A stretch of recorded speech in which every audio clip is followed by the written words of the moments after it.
The definition of crowdsourcing is the act of sourcing tasks traditionally performed by specific individuals to an undefined, large group of people or community through an open call.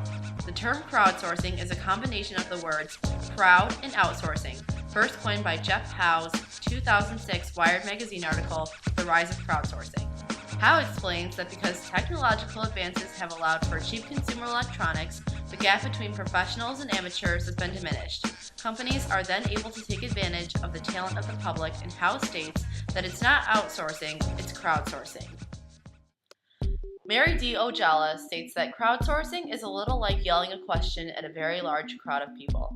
If the crowd is big enough, chances are someone in there is going to have the answer, as long as you're prepared to sit through a lot of junk responses in order to find it. The first instance of crowdsourcing took place in 1714 and resulted in the invention of the marine pocket clock. The British government was stuck and needed a solution to what they called the longitude problem, which made sailing difficult and perilous, killing thousands of seamen every year. Seeking innovation, the British government offered $4.7 million to the individual with the best idea. This is possibly the first ever example of crowdsourcing.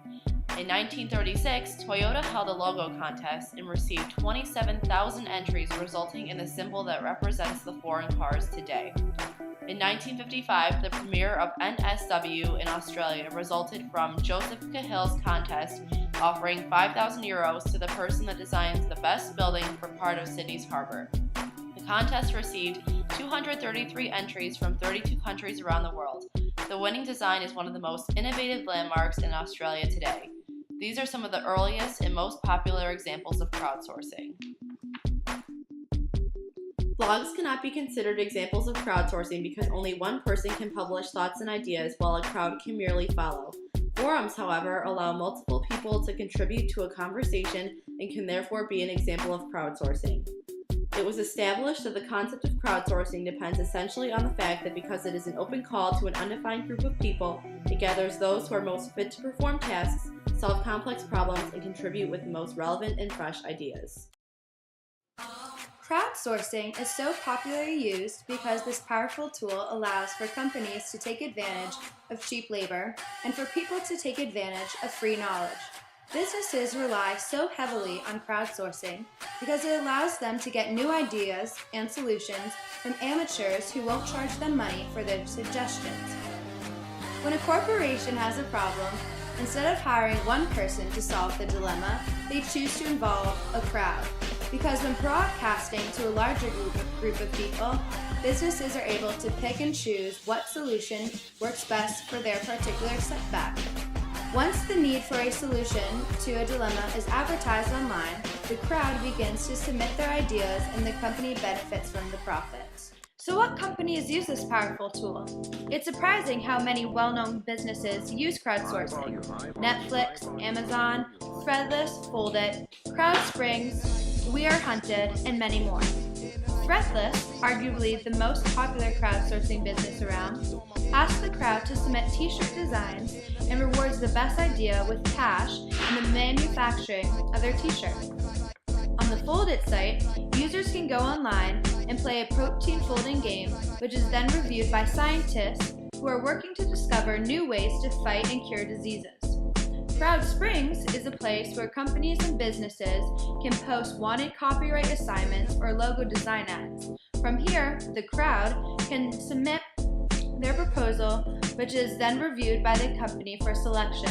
The average project only costs the company about $200, and from that, they get about 68 submissions. We Are Hunted posts and ranks the most popular songs on the internet centered from blogs, music websites, social activity, and more. Netflix offers $1 million to anyone who can come up with an algorithm that outperforms Netflix's recommended algorithm.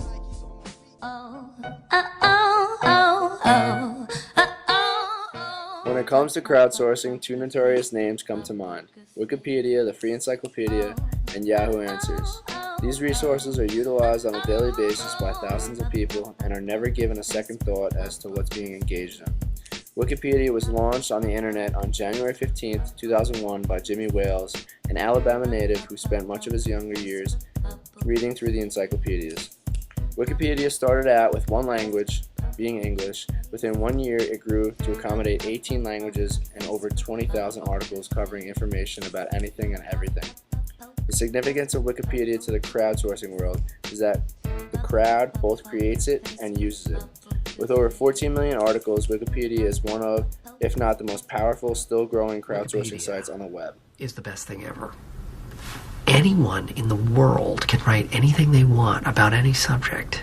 So you know you are getting the best possible information. Yahoo Answers is another prime example of crowdsourcing. It was originally called Yahoo Q&A when it launched its site on the internet on July 5, 2005. Yahoo Answers is a very unique example of crowdsourcing because it uses an engaging format.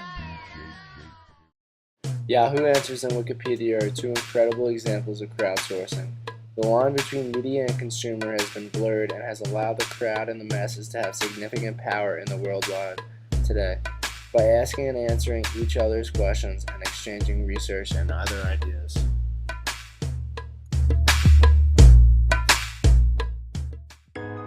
Crowdsourcing isn't always perfect, especially when it comes to sites like Wikipedia and Yahoo Answers where people are relying on each other. Since amateurs can attribute information to any given topic, their facts aren't always correct, and even the advanced error systems of Wikipedia can't catch them. Some people view crowdsourcing as cheating or being lazy in the business world. Taking ideas from people without paying them adequately can be seen as stealing. People who work for advertising and marketing firms are losing their jobs because of crowdsourcing, and in general, the public is being exploited for their knowledge and ideas. Walking in the same way as I did, missing out the cracks in the pavement.